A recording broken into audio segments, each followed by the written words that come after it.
सभी किसान भाइयों ने नरेंद्र भाई की राम राम। मैं लगातार आपको एग्रीकल्चर संबंधित तमाम जानकारियों से अवगत करा रहा हूँ।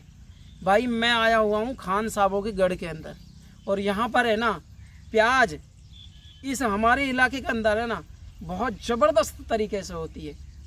और भाई अब की बार है ना 15 अगस्त क्या पूरी अगस्त चली गई और सितंबर की 13 तारीख हो गई आज, और भाई बारिश थमने का नाम नहीं ले रही। ज़बरदस्त बारिश हो रही है। और भाई अब की बार है ना 1 महीना लेट है प्याज की फसल। तमाम जानकारियों से मैं आपको रूबरू कराऊंगा कि इस मौसम के अंदर एक बहुत भयानक रोग आ गया जिससे किसानों के आंसू पूछने वाला कोई नहीं। और भाई मेरे को तो ऐसा लगता है कि जिन किसान भाइयों ने प्याज लगा दी वो तो इसकी चपेट में आ ही गए, और जो किसान भाई अब आले गीले के अंदर लगा रहे हैं भाई वो भी चपेट में आएंगे। यार आप देख रहे हो रोज़ बारिश का आलम देख रहे हो ना आप। और जिस खेत के अंदर मैं खड़ा हूँ भाई इस खेत के अंदर है ना 1 महीने की प्याज हो गई। और 1 महीने की जब प्याज होती है ना तो न्यू ग्रोथ होना चालू हो जाती है, यानी कि नई गंठी बनना चालू हो जाती है। फिर अपन 1 महीने की जब 25-30 दिन की प्याज हो जाती है तो उसमें टॉनिक डालते हैं। भाई अगर जो जड़ें विकसित नहीं हो रही तो जड़ विकसित करने के लिए टॉनिक डाल दिया, गंठियाँ मोटी नहीं हो रही तो गंठी मोटी करने के लिए टॉनिक डाल दिया, नाइट्रोजन की कमी ग्रीननेस नहीं आ रहा तो अपन ने यूरिया डाल दिया, उसका स्प्रे कर दिया। लेकिन भाई अब की बार किसान को रुला रही है लगातार बीमारियाँ, क्योंकि अत्यधिक नमी के कारण किसान लगाता जा रहा है। और मैं बार बार हर वीडियो के अंदर आपको बता रहा हूँ कि भैया जिस खेत के अंदर आप प्याज लगाने जा रहे हैं ना उस खेत के अंदर सबसे पहला काम फसल चक्र अपनाएं। जिस खेत के अंदर पिछले साल आपने लगाई है प्याज उस खेत के अंदर अब की बार प्याज मत लगाओ यार। दूसरा फसल चक्र आपने अपना लिया, दूसरा काम है कि पानी और मिट्टी का परीक्षण जरूर कराएं। लोग देख रहे हो ना आप लगातार जल स्तर नीचे जा रहा है। आपने आपके अड़ोस पड़ोस के खेतों में भी देखा होगा कि किसान भाई पहले बुजुर्ग कहते थे यार हमारे तो बिगर दवाई डाले इतना मन का बीघा हो जाता था, यार हमारे तो हम कुछ ही ना डाले जब भी इतना अच्छी पैदावार हो जावी, अब तुम कहीं जाइम डाल रहे हो कहीं कुछ डाल रहे हो। क्या कारण था कि जब पानी ऊपर था लेकिन अब स्थिति भाई ये है कि जल स्तर है ना जिस क्षेत्र में मैं खड़ा हूँ ना यहाँ लोग पानी पीने को लालायित हैं।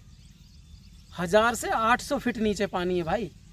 तो यार आप समझदार हो कि ज़मीन के अंदर उर्वरक क्षमता खत्म हो चुकी है पूरी तरह से। तो यार ज़मीन, मिट्टी और पानी और फसल चक्र ये तीनों चीज़ तो ज़रूर अपनाइए। फिर अपने को क्या करना है, बेसल डोज डालनी है, जैसे DAP हुआ, नाइट्रोजन हुआ, पोटास हुआ और देसी सड़ी हुई गोबर की खाद, ये डाल दी, खेत तैयार कर लिया। लेकिन विशेष बात ध्यान देने की ये है कि खेत भी तैयार हो गया, अब किसानों के पास मौसम नहीं खुल रहा। अब मौसम नहीं खुल रहा तो प्याज लेट हो रही है, आले गीले के अंदर ही ठोकरे में दमादम लग रहे हैं। अब स्थिति ये हो गई जैसा आप देख रहे हो, पूरा का पूरा खेत पीला हो गया। और अब इन्होंने एक चीज़ और देखो अब आप कि जब ऐसा मौसम रहता है ना और गीले के अंदर अपन प्याज लगा देते हैं, पहली बात जो प्याज के नीचे जो जड़ होती है ना उसके अंदर सफ़ेद लट लग जाती है। दूसरी बात प्याज का तना विकसित नहीं होता, प्याज के अंदर सड़न पैदा हो जाती है, प्याज ग्रोथ नहीं कर पाती, प्याज मुड़ने लग जाती है। देखो दिखाता हूँ मैं, ये देखो,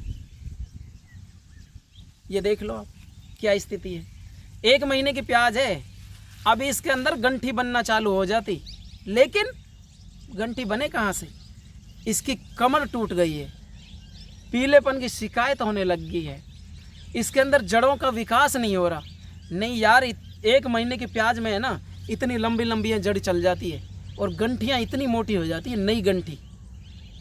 1 महीने की प्याज तो मैंने ऐसी भी देखी है जो लोग उखाड़ के लेके आते हैं ना, बाजार में बेच के आते हैं, जिनको आल वाली प्याज बोलते हैं। लेकिन अब स्थिति ये देख लो, किसान रो रहा है, बेचारा रो रहा है। और ये संक्रमित बीमारी है, एक खेत से दूसरे खेत में फैल जाती है, और ये सिर्फ मौसम की वजह से, गीले में लगाने की वजह से। तो यार अब तो तुम सावधान हो जाओ। अगर आपके पास भी ऐसी समस्या है तो भाई मैं एक ही सॉल्यूशन बताऊंगा सिर्फ। अगर जो सॉल्यूशन अच्छा लगे ना तो भाई एक्सेप्ट करना, नहीं तो भाई मत करना। किसी दूसरे से सलाह ले लेना, कृषि वैज्ञानिक से सलाह लेना। इसके अंदर सिर्फ इसका एक ही रामबाण इलाज है, कार्बोंडाजिम, मैनकोजेब और कॉपर ऑक्सीक्लोराइड। इन दवाओं का हर 7 दिन के बाद आप स्प्रे करोगे तो आपको ये तमाम जो पीलेपन की शिकायत है इससे निजात मिलेगा। चाहे आपने ड्रिप वाला सिस्टम अपना रखा है, चाहे आपने इस तरह से खिरिया वाला सिस्टम अपना रखा है, चाहे आपने बूंद बूंद सिंचाई वाला सिस्टम अपना रखा है। और दूसरी बात, सबसे मेन ध्यान देने की बात ये है, भाई इधर की तरफ दिखाइए, ये देख रहे हो ना आप, ये जो प्याज है ना, प्याज बारिश से है ना, इसकी मिट्टियाँ कट चुकी है पूरी तरह से। तो इनमें क्या है कि जैसे ही मौसम खुले तो उस समय पर खुरपी से लेके इनमें मिट्टी चढ़ा दे, और जो भी इस तरह का संक्रमित है उनको उखाड़ के खेत से बाहर फेंक दे। लोभ मत करो, कभी यूँ सोचो कि यार हमारी प्याज कम होगी, लोभ कभी मत करो।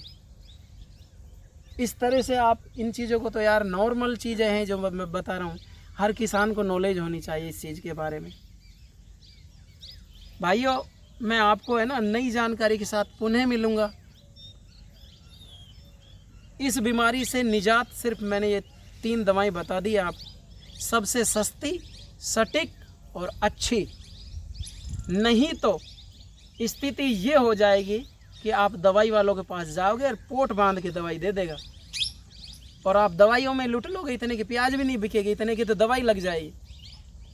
और जहाँ पर पानी भर रहा है ना बारिश का, उसको काट दें, यानी कि उसका निकास ढूंढें। ठीक है, हम आपको नेक्स्ट वीडियो में तमाम जानकारियों के साथ पुनः मिलेंगे। तब तक के लिए आप हमें इजाज़त दीजिए।